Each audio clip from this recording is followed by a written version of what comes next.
Hi everyone, just wanted to show you a really versatile look that you can do for every day or for a special date, evening or daytime. It's really easy to do, so if you're interested then please keep watching. To start off with, we use the Urban Decay Primer Potion just to keep your eye makeup in place. So spread it all over your eyelids and wherever you intend to place the eyeshadow, and that would be a little bit on the lower lash line as well. My BB cream today is the Skin 79 Super Plus VIP Gold Collection. Just put a little dab on the back of your hand and work off that. You don't need much.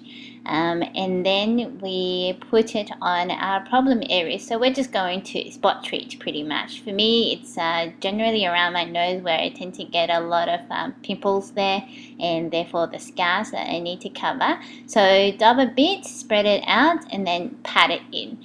And then we move on to the eye. The under eye bags, they're the most obvious if you tilt your chin down and look upwards, so that's what I'm doing there. So dot some on and then again spread it out and then use like a gentle pressing motion to pat it in. Just do the same to the other blemishes on your face, and don't be afraid to layer more on if you need more coverage. This is the Sigma P82 brush. It's the perfect fingertip replacement brush in terms of its size being small but dense and firm. And what I've got on the brush is actually mineral powder foundation that I've dusted the excess off. And I'm just pretty much using it like a colouring pencil wherever I feel like I've got some hyperpigmentation going. So dab and dot and just rub it in. So, or buff it in rather. So around my lips as well, just to define the lip line. Sometimes with the mineral powder foundation, it can be a bit drying around the lips, so you may want to dab a little bit of extra moisturizer on there so it doesn't dry out throughout the day. And here I am just touching up on those blemishes near my brow there.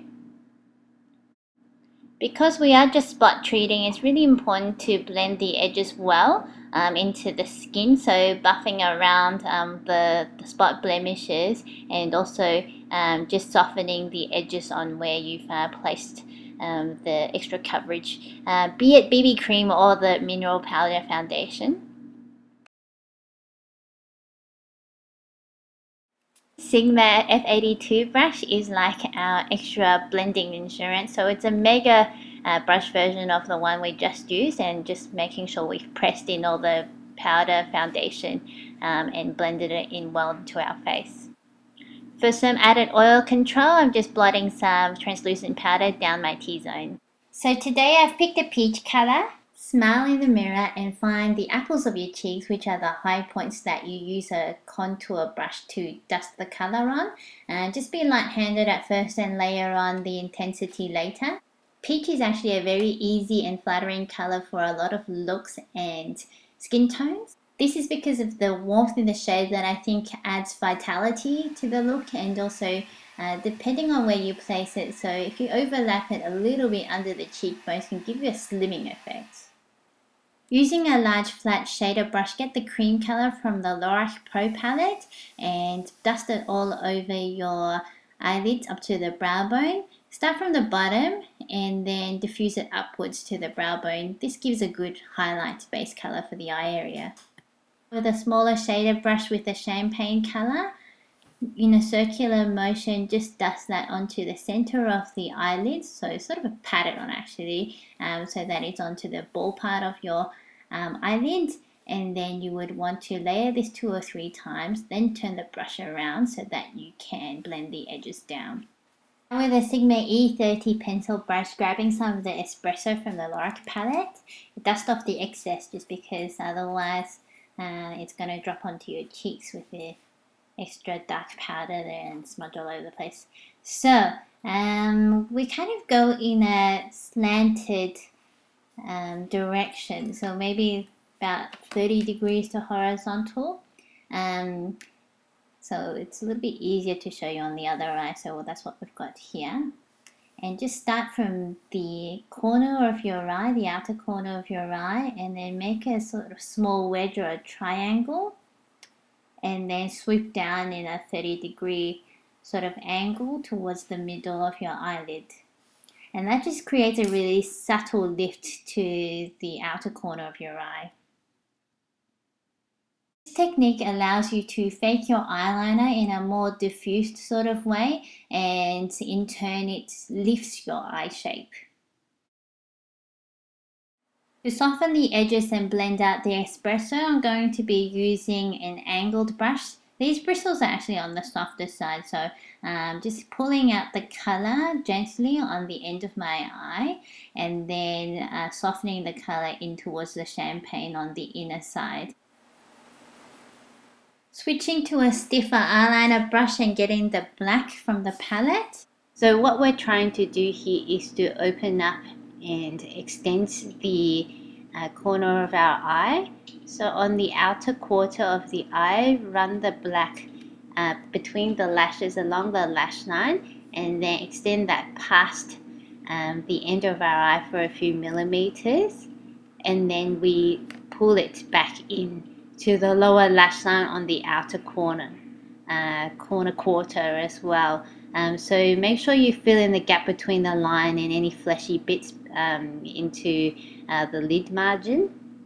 You're effectively drawing like a horizontal peak at the end of your eye, so make sure it's just a horizontal peak and not winged up.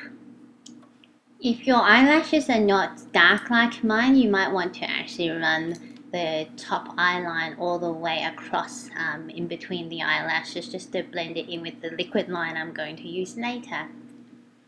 L'Oreal Lineur Intense. I like to start from the middle and extend it past the corner of my eye, just winging very slightly, and then join from the inner corner to the middle. And doing this in shorter strokes just keep the line neater and thinner, in my opinion. Now use your favorite mascara. For me, it's Buxom Lash on the upper lashes, and then I switch to a smaller one for my lower lashes, and that's the Clinique Lash Power. These are not waterproof formulas, just because waterproof is good that it holds curls, but it's a little bit too drying for every day and a hassle to take off. Now to curl your lashes, I'm going to show you something interesting that my friend told me. She told me about it but never demonstrated, so I suspect she probably does a better job or more graceful looking job than I do. But curl your fingers in the shape of your eye so that all your lashes can rest up onto your finger, and that's where you kind of hold a curl onto your lashes so that it dries in that curl. So here I hold it for about 10-15 seconds, and then I check whether I'm happy with that curl. And then I can do it again if I need to, but in this case I'm happy enough. So I'm going to go in for a second coat on the top lash line now and do it again. I prefer this process over using a curler because for everyday use the curler can the crimping can pull and weaken the lashes, and I don't think that's very healthy. Last step are the lips. I already put lip balm before I started the makeup, but now I'm using the L'Oreal Star Secrets in Beige. It's a darker, warmer color because it's winter here. But for summer, I'd like a coral color or a nude kind of lip gloss. So here is the final look. I just want to show you briefly, but I've got some tips to add for the single-lidded friends, so keep watching. I'm going to explain this in slow-mo, but basically I close my eyes and you can see the brown wedge in the eyeline I've drawn are quite thin and close to the lash line because these are actually still visible when I open my eyes. My crease fold is halfway up my lid, so it just hides the color halfway up my lid. But for monolid people, what's hidden is actually at the lash line. So when you think about it, even if I push my lid margin up or if I look up, they look the same as a monolid. So to adapt the look for yourself, you basically just draw that brown wedge in the eyeline thick enough so that when you open your eyes, you can still see it. So I hope that helped, and I'm just going to show you my final look again and come closer to the camera to show myself off. And I hope that explained a few things and you've learned a few things. And thanks for watching. I'll see you soon.